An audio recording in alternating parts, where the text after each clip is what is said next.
Good morning, everyone. Welcome to Gulfstream today. Ron Nicoletti along with Brian Nato. It is Saturday afternoon, Saturday morning, I should say, about 11:31. We have a fast main track. We got the Tapeta all afternoon, and it's just going to be a really nice day of racing.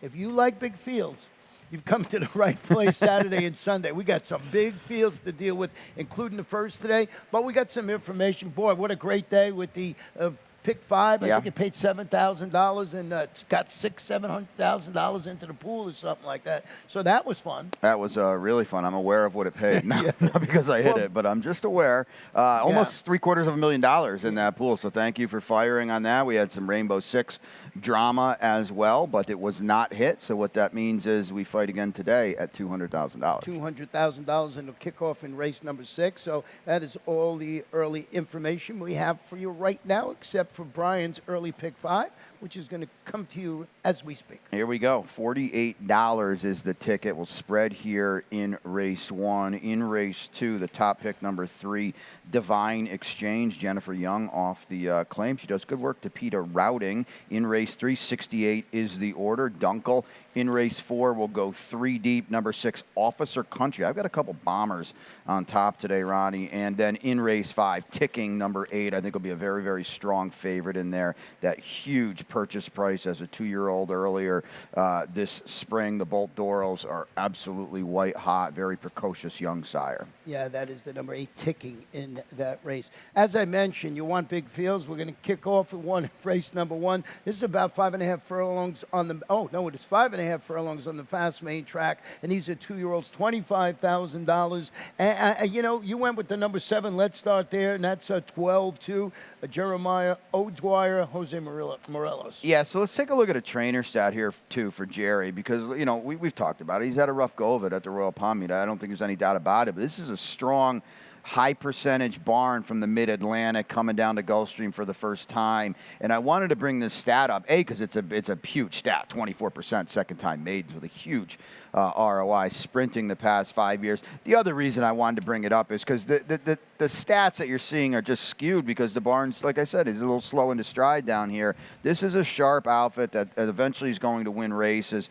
12-2, I thought, ran okay on debut at a big number. We get that run behind him now. Why can't he move forward in here in a wide open race? Yeah, your top pick is 14-1 right now. The board is skewed because there's a lot of money on Mr. Murgo, the number 6. I got a horse that's 15-1, and that is more drama. I saw that you used this on your ticket. Actually have it in second. Moving to the main track and adding blinkers today, tracked the early pace, faded. That was its special weight debut, going 5 furlongs on the Tapeta. Carlos David, he's good with maidens making their second start. He is about 26%. He's got the apprentice Jason Hueyas in the saddle, so getting a weight break, and as you said, wide open affair. Yeah, I would almost say ignore the board right now because this horse was 5-2 on debut, ran okay early, tired late, blinkers, the apprentice. This horse is going to get bet early, very, as Ronnie said early in the betting. Wide open first race. We'll go to the second. We'll stretch it out to about a mile and the 16th on the Tapeta. These are starter optional claimants. Fillies and mares, 3 and up, starter for 16 or less.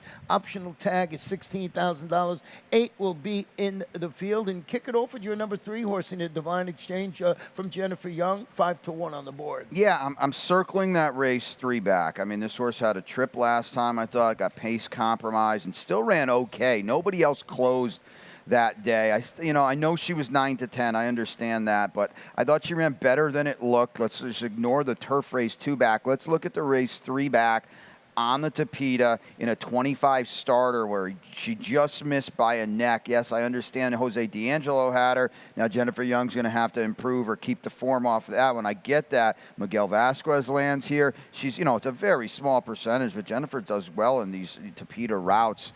She's 3 for 14. So I thought there was reason that Divine Exchange maybe can bounce back here, Ron. Well, it looks like I'm on the apprentice Jason Hueyas bandwagon so far. He's going to ride the number 2 Brody's Honor, who's stretching out to the mile and 16th. This one used their tactical speed to notch a 4th victory when defeating 35 condition claimers going a mile 70 yards on the all-weather surface. So she knows how to win in a race where a couple of horses have 4, but most of them have 2 wins or whatever. And it's Jose D'Angelo, who's just been on fire everywhere, it seems, from California to Puerto Rico. He seems to have a horse in every race. Lightens the impost. He's got their apprentice, as I said. So we'll see how that horse runs. You got the horse on your ticket, too. And Jason Wise, you know what he does? You watch him ride. He takes advantage of the weight break he's got because he's very aggressive out of the gate. That's a style that's going to fit this horse nicely. Amicio Jaramillo, get back soon, by the way, put this horse in the race last time. I would think, Ronnie, if she breaks running, she's probably the controlling speed in here. There's not a lot of pace in this race. A horse I didn't use, and I just wanted to mention because it's the morning line favorite, and that is the number 4 Money Factor. You had on your ticket for Joe Catnese. Yeah, lower down. I guess the break-in class here after the stakes race last time, where she ran okay. Focus on the race 2 back. It's fine. It was a slow race, but again, sometimes these Tapeta figures are a little tough to trust too. Go to race number 3 this afternoon. About a mile 70 yards on the Tapeta Maiden. Claim is 3 and up, $16,000. Once again, first 3 races, no scratches to let you know about. And you can just see we're all over the place. You're going to start with the number 6 horse in here, and that is Dunkel. Yeah, I mean, this horse has been doing the turf thing so that we know facing better on the turf. Gets, again, the cruise with the 10 pounds here, so we get some weight from this field. It's a class drop. Okay, we've got to prove it on the Tapeta. I get that, but ran well enough on the turf with good big figures for this field. I know I use that term loosely. Should be a decent enough price, too. It's a spread race, right? Yeah, I think so. And I went with the number 2 Gambling Czar a little bit further down for all the obvious reason here. Being the son of Tapazar, debuting for Safi Joseph Jr. with Lasix, Edgar Zayas. He's pretty solid, 19% with Maiden's Claimers debuting, 24% with his Tapeta runners. So this is just, it's a wide open. I figured let me go with the first-time starter. Yeah, and you know what? It doesn't bother me. This horse is entered for 16 on debut. I just think, Mr. Ramsey likes to win races, and that's probably where this horse belongs, And Safi's a guy that obviously, A, likes winning races, B, spots his stock as well as anybody. So I would think Gambling Czar is in here to fire a good shot. Tough to win 2 turns on debut. It's very, very difficult. And the number 8 Take My Shot is dropping in, I think, into a competitive situation today. Absolutely. A maiden special weight dropper in a race like this, you got to at least be entertained a little bit. Yeah, 4-1 on the board. Let's go to the 4th race this afternoon. By the way, those first 3 races are wide open. I said to you in the office the other day, when I first put my pick 5 down on paper, it was 5 by 5 by 5 by 5, and I don't think I'd make any friends putting that out there. So very difficult sequence. Race 4 this afternoon is going to be about 5.5 on the Tapeta allowance optional claim at 3-year-olds and up.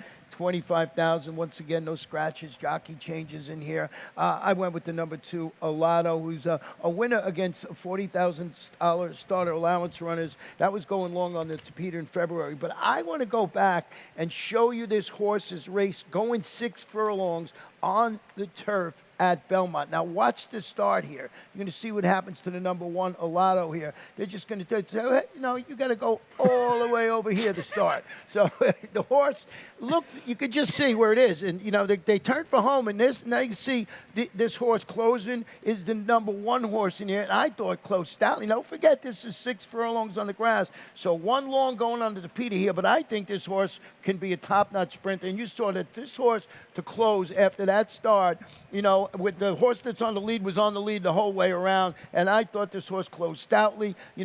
Another jump at second. Well, let's pick up what you're putting down here in the trainer stat because it just further enhances the fact that, this horse is in here to run a big shot today. Look at this. Not a huge sample. Safi, 6 for 17, 35% turf to Tapeta sprinting here at Gulfstream. You just showed the video. This horse ran huge last time. He's going to get some pace to run into as well. And he's the morning line favorite in there. But you did go with the number 6 horse in here, and that is Officer Country, Monogoe, 15-1. Yeah, I'm just taking a stab in here because I mentioned, the pace, it looks very, very hot. There's a lot of them that want to get involved early. It's certainly going to help Alado. But, I thought this horse, Monica claims him from Mauricio Fuentes, cuts him back last time, got run off his feet a little bit. Now he's acclimated to the sprinting on the Tapeta. I thought he ran very, very well. He got pinched early, too, as you see in the comment line. Edgar Perez has been just in phenomenal form for the better part of a couple months now. Listen, I'm going to take a shot at a price, but certainly the race goes through Alado. The number 5, Mamba on 3, a 3-time winner sprinting on the turf. Debuts on the Tapeta today after finishing, I thought, a well-meant second, and that was a good race. Finished second in front of a trio of next-out winners, so it was a fruitful 16-starter allowance, going 5 on the grass. It was back in December, of course, but Carlos David, he's pretty solid. He's almost 30% with this type of layoff. He's 21% with the turf to turf to Tapeta angle, and you're getting Sammy Camacho Jr. in the saddle. Yeah, we just got to prove we can handle the Tapeta. That's all. We'll see. I could use a towel here, by the way. Sammy Camacho cracks you up. A little hot here.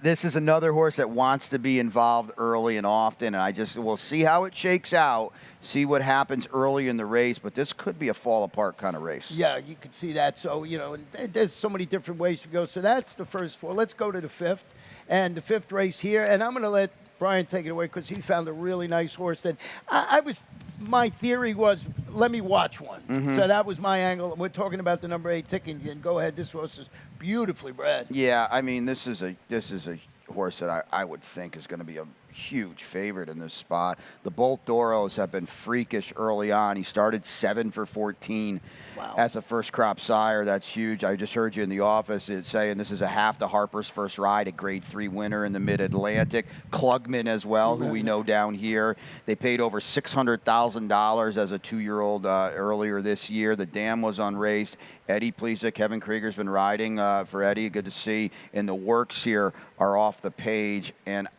Ron, I didn't see a lot in here.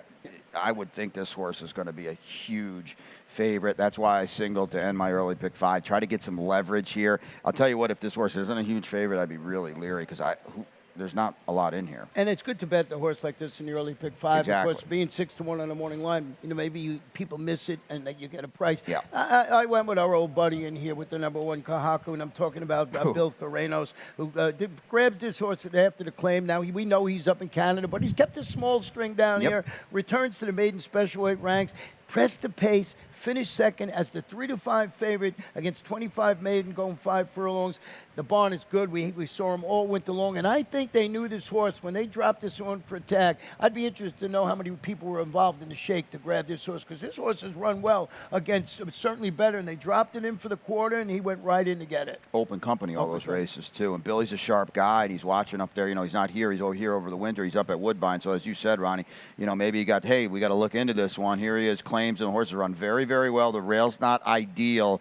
But if he breaks running, maybe he gets brave. Maybe he forgets to stop. Now, the number 6 rolling on, Rowan Crichton, was he 1 for 3 with his 2-year-old yesterday? 1 for 3 with his 2-year-old first-time starter. So he's got a lot of 2-year-olds. And he's working them fast, and they're running well. They're taking money. He popped with one a couple weeks ago as well. 5th foal out of this dam. The other 4, not a lot here, but the fact that Edgar Perez lands here, I think that's a positive. And I used the number 5, Scandalissimo, who's stretching out to 3/4 after rallying late to finish 4th. His career debut going 5.5. That was on that sealed money track that there was a rainy day. Chantal Sutherland's going to ride for Jorge Delgado, who's 30% with his freshman runners. And talking about productive sires, these Gervins have been pretty good, too. Very early on. Another horse thing you might want to look at. So that we're going to take a short break. When we come back, I'll have my Rainbow 6 ticket.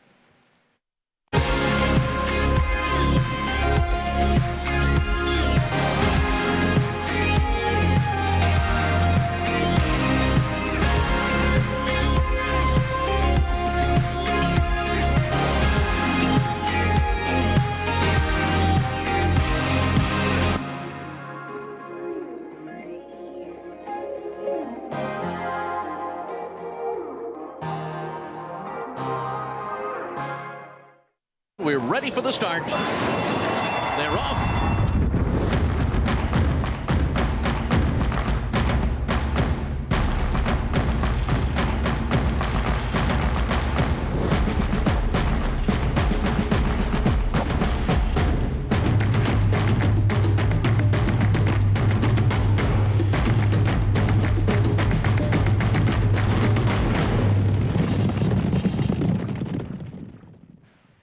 Welcome back to Gulfstream today, Ron and Brian. 11:45 a.m. The main track is fast. The Tapeta is in play all afternoon. So the sixth race is where the Rainbow Six is going to start. It's a mile claimer for 3-year-olds and up.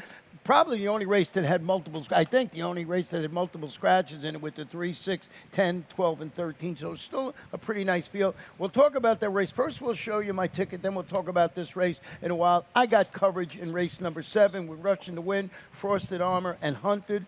In race number 8, got my long shot near the number 3, Seramas, for Claudio Gonzalez, who seems to figure out South Florida. Also using Lanakea Storm and Zamback. My single today is in race number 9, and it is our Private Jet, just turning back to a sprint. This horse is a top-notch sprinter. Ran an okay fourth going long last time out. I think this horse jumps off the page here, and we're going to show you that race when he was sprinting a couple of races back. Feature race today, Miss Gracie. I like Miss Uella, but I'm also going to use Omichito the 5, and there are no rules.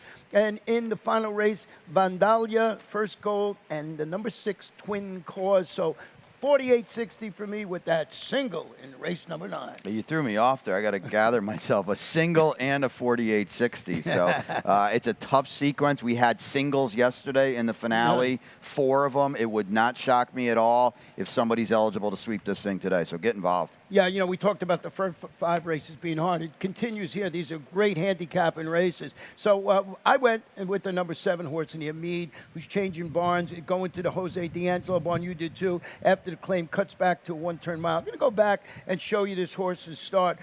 You know, and when he's running, I'm just going to show you how he gets floated out wide. And what I wanted to ask you about, well, you're going to see it here, and then we're going to pick it up in the stretch. But you could just see, you know, they're coming out, and they just keep floating this horse out wider and wider and wider, you know, in the beginning there. So he's up against it. He races wide throughout. Then we're going to pick it up from the 3/16 pole home.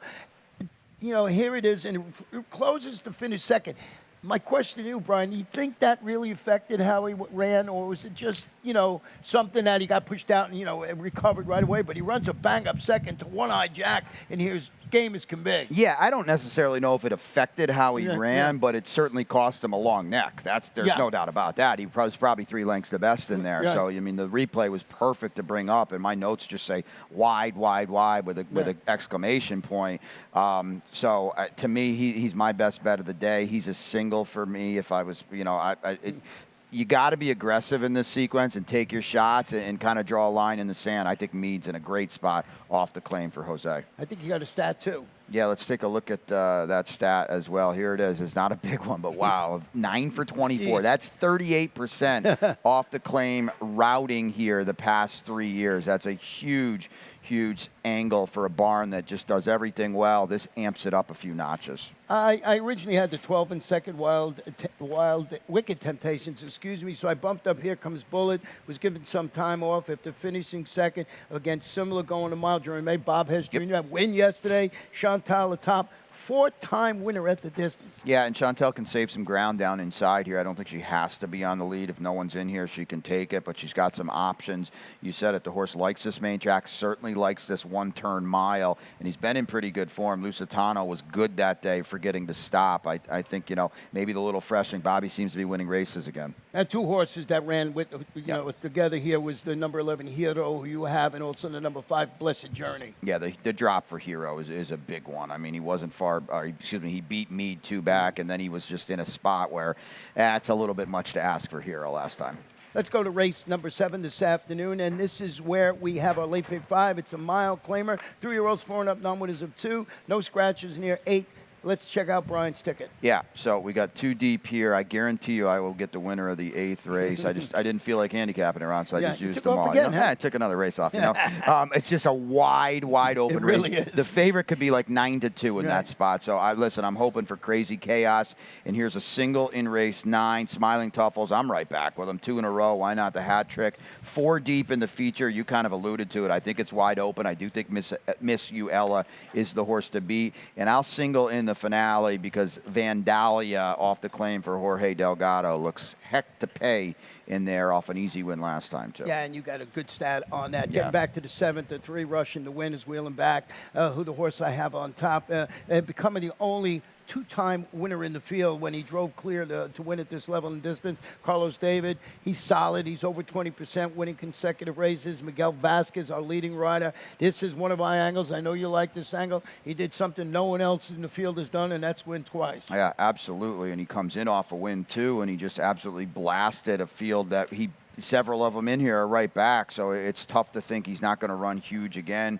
When Carlos gets them good, they continue to stay good. So I don't think there's any doubt Russian to win. 9-5 on the line. I agree with it. He's a heavy favorite in here. You have a price in here too. Yeah. Eddie Pleasa Jr. with win 99. Yeah, I'm hoping Eddie has a big day today. And listen, this is that angle where, I don't think we have to worry if you're a Win 99 fan. I don't think we've got to worry about 4 or 5 horses in here. To me, we've got to worry about one horse in here, and that's Russian to win. Maybe if he regresses, look at Win 99, that huge win in October. Now, where have you been? That's a problem. I get it. But Eddie comes back. He won for 12.5. He comes back for 20, Ronnie. He's not in here for 62.50. Right. He's not in here for 8 or 10. He comes back for 20. I like that. I think that's a confident move. He's been working well. He put blinkers on that day and ran off. He ran a 9 that day on the thoroughgrass. Well, you know what? Russian to win ran a 9 last time, too. I don't know what we're getting off the layoff, but we should get a decent price. And first at Armo, touch on the 6, hoping to save more for the stretch drive. Surrendered that late lead when finishing second behind aforementioned Russian to win.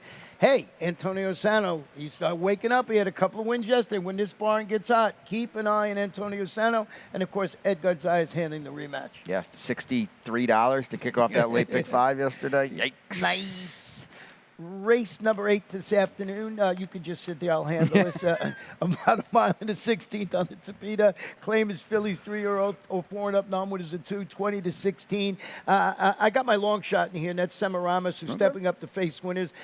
Didn't win last time. I got bumped late. I'm going to go back and show you this. I'm going to put you on the spot here. Tell me where the bump is. This is what you can't do that to me because I watched it 12 times. I haven't seen it. So I'm looking here. Got placed second in the race. So I just, I thought that, Semiramis ran good. And Brian brought the great point up. Semiramis is the number 11 there, and it just gets put up the. I got put up the first there. So the point I'm trying to make, it's a wide open race. Claudio Gonzalez has figured out how to win here in South Florida. He wins everything up in Laurel and Pimlico. So I figured let me go with Jose Morelos, his go-to rider. Take a shot with this horse in the race. And Lanakeus Storm. And you went with the number 4 horse, and he's probably the right one. Zambak, and you got to stat him. No, he's 15 to 1. I mean, he's a long shot, too. I mean, it's a wide open race. Let's take a look at this stat on Rohan. First off, the claim to Peter Routing, not a big one, but I don't think it's a surprise that it's a positive stat, but this takes it up to another level, too. So what do we got? 5 for 12, 43%. That ROI will buy you a lot of cocktails at anywhere, any kind of bar. And I'm doing exactly what you're doing, Ron. I mean, I don't trust any of these favorites. We've both got lightly raced horses that seem to be moving forward. Your guy, Claudio, claimed this one. Semiramis last time ran well. Now Rohan claims Zambak. He runs well. I mean, whoever you want to tell me is who you think's going to win this race, they're about this much better than any of these other horses on paper. And there's a field of 11, of course, the scratch of the number 1, Hey Bella. Now, race number 9 this afternoon, 6.5 furlongs, allowance optional claimer for 3-year-olds and up. The optional tag is $25,000. And like I said, the single on my ticket is Our Private Jet is dropping and turning back. He had that 2-race win streak sprinting end when he tired to finish 4th. That was a 50-starter optional claimer going a mile last time out. So I went back and show you this horse's race coming off the bench on May 22nd. Just going to show you the 8th pulled home when he returns. And this is just a beauty shot here to show you this horse is just, wins for fun in here. And I just think he's the sprinter that you absolutely got to fear going 6.5 furlongs today. And you could see this. I just wanted to show it was just, a jiggy jog in the park for him. It's Edgar Perez riding for Rohan Crichton. Yeah, I mean, this horse got totally fried last time on the lead. And the mile, in hindsight, was probably too far, too. Perfectly drawn today. My only worry was, listen, he got beat up pretty good last time. How does he come back? The 2, Examiner, down inside. I thought maybe they hook up again. I mean, maybe that's a problem for Our Private Jet, but boy, he drew perfectly for what his style is. And as you mentioned with your top pick in here, Smiling Two Fools, who's stretching out to the 6.5 furlongs, been in good form lately. I mean, he's been in raging form for Danny, and Edgar Prado won a race yesterday and putting a horse in the right spot to get it done, the Hall of Famer. And Boy, Smiling Tuffles is going to sit one heck of a trip today because we're going to get speed from Examiner, and as Ronnie just showed and alluded to, our private jet is going. Here's Smiling Truffles in the garden spot. Maybe he comes off the bridle a little bit, off 2 huge wins, but Danny and Donna have been in such, the barn has been firing on all cylinders. The number 5 horse in here, Meet Me in Kingston, is back locally after shipping to Indiana Grand and finishing 3rd. That was against Indiana-bred runners in the $102,000 Brickyard. Trainer Aubrey Mirage, Romero Mirage up top. This son of Uncaptured. Okay, that's all that. But this horse locally, 3 wins, 3 starts, 2 wins in the second. So they tried. They went up there, Indiana bred. You got to take a shot. This horse coming back. He's the one that scares me in this spot. Absolutely, because you know what? He's probably going to be running right next door to Smiling Tuffles, sitting just off the speed. He's going to be in the right spot too. Yeah, you got to. I didn't realize it was an Indiana bred, Yeah. and that's what you got to take those shots against state bred competition. Our feature race today is race number 10. It's about 1 mile and the 16th on the Topeta for a Phillies 3-year-old, $75,000. It is the Miss Gracie. And we talked about this yesterday, you and I, off the air, and today. It's just a wide open race. There's so many different ways. We both ended up with Miss Uella, which we'll go back and show you this horse's race on June 11th. First, we're going to show her getting shuffled back at the 3/8 pole. She is the number 5 that day. And it's just, when Pete was calling the race, he says something's going to have to give. And that's what happened. She just got, put out of where she wanted to run. So, we talked about this a lot. Then you got to re-rally, and I think she did an awful good job to re-rally here and come up. You'll see she has to go 1, 2, 3, 4. She's where we're going to go, and all of a sudden she sees that little spot, and she closes very well. And I thought she ran good in there, and I think with a clean trip, she's going to win it. Yeah, I think she's clearly the horse to beat in here. I would think she's probably going to be favored in this spot, too. Safi had just gotten her last time for this stakes race. And She'll be here. Wait. Yeah, Right. she's coming. I promise she's coming. There she is. The other thing, too, and I know it was a painfully slow race, and she was all out to win by a head. She's got to win on the Topeta. Right, And I think that's a big deal because, we'll give it to your 5 next on the auction deal. Has a win on the Topeta, excuse me. But, she comes in off a real dud in that race where I didn't see any reason why she ran a dud. Coming back in short notice, did Foster think maybe something, was not right? Because she was so good with that narrow defeat, the Honey Rider. So does she rebound? Edgar Perez at top. Also a previous winner on the all-weather surface. She does have a win, too. So I think that's beneficial for her. But, I just didn't see a reason she ran so poorly last time. And now we're back. And listen, Miss Uella was a month better than her last time. So we'll see. And I think, to me, Miss Uella is only going forward in here. And what about Nana Fanny, 10-1 on the outside, and Claudio? Yeah, and Claudio, and she's kind of the house horse. We've talked about the turf horses in here, and while they do have Topeta wins, I mean, she is the proven one in here. Nana Fanny, she's got a couple wins on the Topeta. I thought she ran very, very well last time. It's Claudio. It's a square price, and she's going to trip out nicely stalking the speed in here. The number 8 horse in here, there are no rules. You'll try and make it 2 in a row after exiting that trouble trip. Was steadied early in the Martha Washington, comes back with that 75 optional claiming score on the Topeta for Tom Proctor, Edwin Gonzalez in the saddle. So you can make an excuse for the Martha Washington, comes back and runs pretty well in here. She was a stat horse. Remember we had Tom was 0 for 11, turf to Topeta. No, don't worry about that. I remember that day. She ran well and she ran fast. She ran a 10 that day. You're not going to have to run any faster to win this race. The final race on the Saturday card, which is great. What way to end it except with a full field of 10 in here. Mile and the 16th on the Topeta, claiming Phillies 3-year-olds of 4 and up, non-wizard 2. Field of 10. You have your single in here. You didn't learn anything yesterday with a single in the last leg. You got to bring that back up. Vandalia. Yeah. I mean, 7-5 on the morning line, which I think is spot on, and she'll get bet even harder than that. She just absolutely walloped the field, and I don't know, Ron. I just didn't see much in here. And let's take a look at a stat, too, to kind of further enhance her credentials here for Jorge Delgado. 4 for 10. It's not a big one, but, boy, this is a barn that always seems to move them up off the claim, seems to do an even better job on the Topeta. I don't know. This is the anchor, right? Yeah, we'll see. Yeah, I mean, this is the one that you would think is going to win the race. Number 7, first goal, was given some time off after responding to a drop down in competition with a second-place finish. It was against this similar competition, going around 2 turns on the torpedo during May.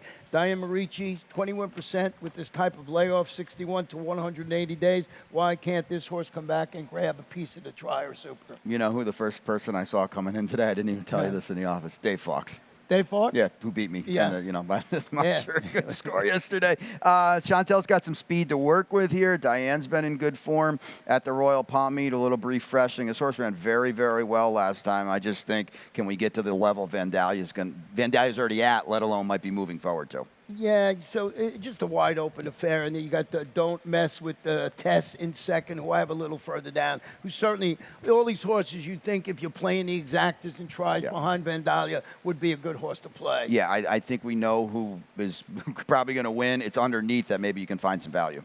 Okay, that's the 11 races, but we're not done. We got our lightning round that we're going to talk about this afternoon, and lots of interesting stuff going on around here today. Yeah, the contest is pretty cool. You got to get over to Silks and sign up, and you put your bets in right there. They've got the iPads there. It's a free contest, $2,500 out there. Pick the winner of the last 3 races here, the last 3 races at Saratoga. You can sign up between 12 and 4:40. Yeah, 4:40. The reason the timing is because that's when those races are going to start. So, hey, it's free. How could you go wrong? You're here to handicap. You might as well get paid for it if you can do it. So, a fun contest. The last 3 at Saratoga and the last 3 here. And we gave you one that we think might be a Valdalia in that last race today here at Gulfstream. Maybe you put that horse on your ticket somewhere. Yeah, might turn that thing into a pick 5. Yeah, so then we got our best bets and long shots. What's your best bet? Mead for me today. Mead. 3 to 1, nice price of 3 to 1 in there. And mine is, of course, our private jet 5 to 2 in race number 9. I'm going with the speed in there.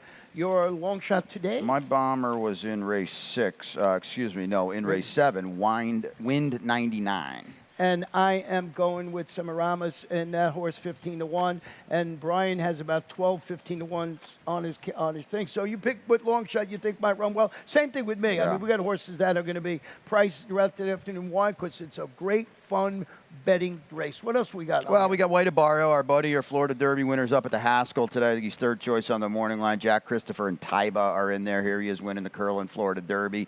He came back out of the didn't run in the Kentucky Derby with a crazy wide trip. He was 2nd in the Ohio Derby. Safi said, it's a good race. His best shot gives him a chance. And the 2 favorites, Jack Christopher's never been 2 turns. Taiba's coming back off the no-show in the Derby. White Abarrio shows up every single time. Yeah, it's going to be. Who do you like in that race, buddy? Jack Christopher's might be freakish. Leaning that way too, but we're certainly rooting for Safi. And we have during the Saratoga meet, we've switched around our post times just a little bit with that 12:25 post.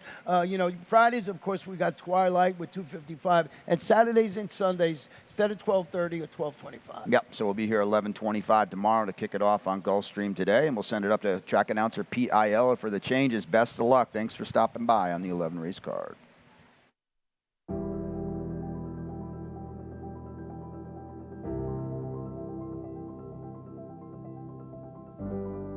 The Thoroughbred Aftercare Alliance is really the vehicle for the transition for our racehorses coming off the track into a second career and safe environment for these horses when they're done racing. I've been passionate about racehorses my whole life, animals in general, and without the TAA to provide that oversight, there would be a big void in terms of making sure that we have this ongoing safe environment for our off-the-track racehorses.